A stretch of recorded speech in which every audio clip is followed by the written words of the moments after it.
We now have 3 quick questions from civil society coming up on the screen behind us here. Meu nome é Leonardo Buzzi, eu tenho 13 anos, eu estudo no Colégio Dom Bosco e moro em Rio do Sul, Santa Catarina, Brasil. Levando em conta a desigualdade mundial, com pessoas em situação de extrema pobreza e 1% da população mais rica possuindo 40% dos recursos mundiais, como vocês fariam para balancear esses ganhos, sabendo que 3 dos 5 membros permanentes da ONU são as maiores economias mundiais?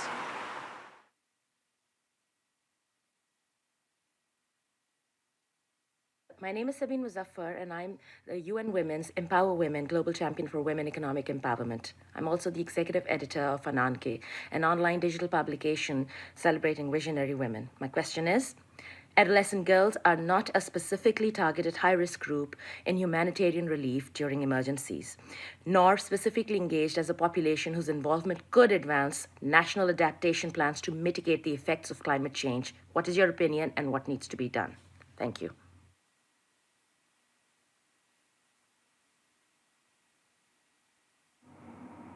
My name is Celine Paramunda. I represent the Medical Mission Sisters to the UN. I am from India. My question is, how will you break the impunity of corporations and individuals who violate the human rights of human rights defenders globally?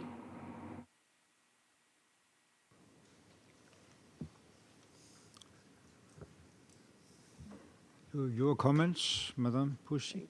Thank you. Thank you very much. Balancing inequalities. There is no other way but implementing the no one left behind strategy, meaning insisting on development as a global project, as part of international relations, and bringing in new donors, bringing in new providers, extending and broadening the scope of institutions that participate in that, combining that with increasing and improving investment climates together with protection for workers. Those are the things that can reduce the differences.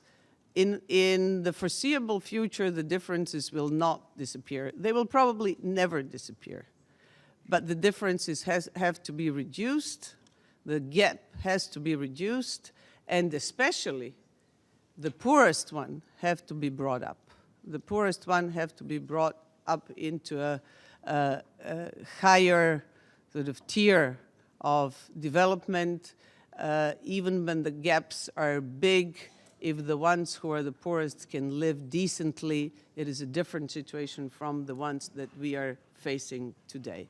And without reducing these inequalities through development, through protection of the environment, we will not be able to address this issue. So I have no other answer but focus on that. And in that sense, peace and security, which is primary UN goal, objective, and purpose, is a prerequisite for that. Countries that have gone through wars might have won or lost the war, but no society has ever won a war. Every society that has been at war has lost, meaning that it has been thrown back, and it takes decades to pull yourself out of that. Therefore, peace and security in that sense also is work on reducing the differences and reducing the gap. Adolescent girls, yes, they are targeted. They're specifically targeted in conflict, by terrorist organizations, in wars, in discrimination. If you look at who are the victims of discrimination, maybe not only victims, but a big majority and sometimes overwhelming majority of discrimination in access to jobs, in access to health care, in access to reproductive health, in access to education, from family violence, from sexual violence in conflict. It's girls, adolescent girls as the most vulnerable group. So should they be also seen as group requiring, and should they also receive special protection? Should they be treated as a specific group? Yes, they should.